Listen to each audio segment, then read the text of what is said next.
Saudara sekalian, maka dari sudut fikih, demokrasi yang dipilih oleh Gus Dur sebagai jalan perjuangan berdakwah membangun bangsa dan negara itu punya dasar-dasarnya yang kuat.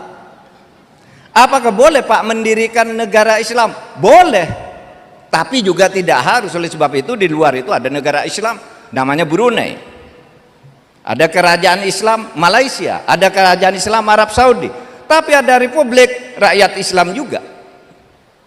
Yaitu Mesir, Republik, Maroko, Republik. Jadi macam-macam. Dan itu semuanya boleh, karena bagi Islam yang penting itu al-maqasid asy-syar'iyyah saja. Maksud pokoknya apa? Maksud pokoknya adalah kesejahteraan rakyat. Apapun yang kamu pilih, kesejahteraan rakyat harus dinomorsatukan, sehingga orang-orang yang dekat kepada Gus Dur itu, yang sering ketemu Gus Dur, hampir selalu hafal dalilnya tasarruful imam ala ra'iyah manutun bil maslahah. Kewajiban pemimpin, kewajiban negara terhadap rakyatnya itu adalah kemaslahatan rakyatnya.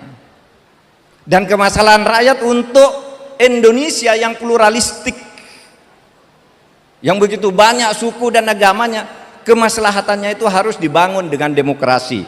Saudara sekalian, oleh sebab itu apa pesan pertama dari seluruh fikih siasa yang kemudian juga menjadi dasar fikih dusturiyah, fikih konstitusi? Itu dasarnya gampang aja sebenarnya. Kamu bersatu di dalam keberbedaan, karena di dalam surat Yunus itu disebut walau syaa rabbuka la amana man fil ardi kulluhum jami'a afa anta tukrihan nas hatta yakunu mu'minin. Sungguh kalau Allah mengendapi kamu semua yang Kristen, Katolik, Buddha dan sebagainya, kalau saya mau jadikan Islam semua, tapi justru saya, kata Allah, saya yang menciptakan perbedaan itu, dan kamu tidak boleh memaksa orang lain agar beriman semua seperti kamu. Karena apa? Fakta bangsa kita ini plural, agamanya saja 5, yang 6 yang resmi disebut, aliran keyakinan tuh kepercayaan diakui juga, cuma tidak disebut satu persatu. Sukunya 1360, bahasa lokalnya 726 bahasa. Kamu harus bersatu, karena kalau Allah mau kamu semua sama, hidup di tempat yang sama, kulitnya sama, rasnya sama, agamanya sama. Tapi kata Allah, kalau tadi di dalam surat Yunus, sekarang di surat Al-Maidah ayat 48, walau sya'allahu laja'alakum ummatan wahidah.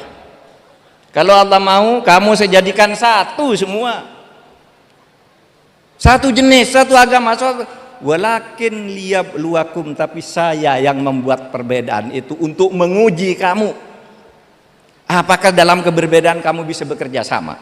Oleh sebab itu firman Allah di surat itu, fastabiqul khairat, berlomba kamu dalam kebajikan. Itulah tugasmu hidup. Agamamu, agama mereka, lalu kita bekerja sama untuk kebaikan yang disebut maslahah. Manutun atau manutun bil maslahah, kesejahteraan rakyat melalui apa yang disebut al-maqasid asy-syar'iyyah.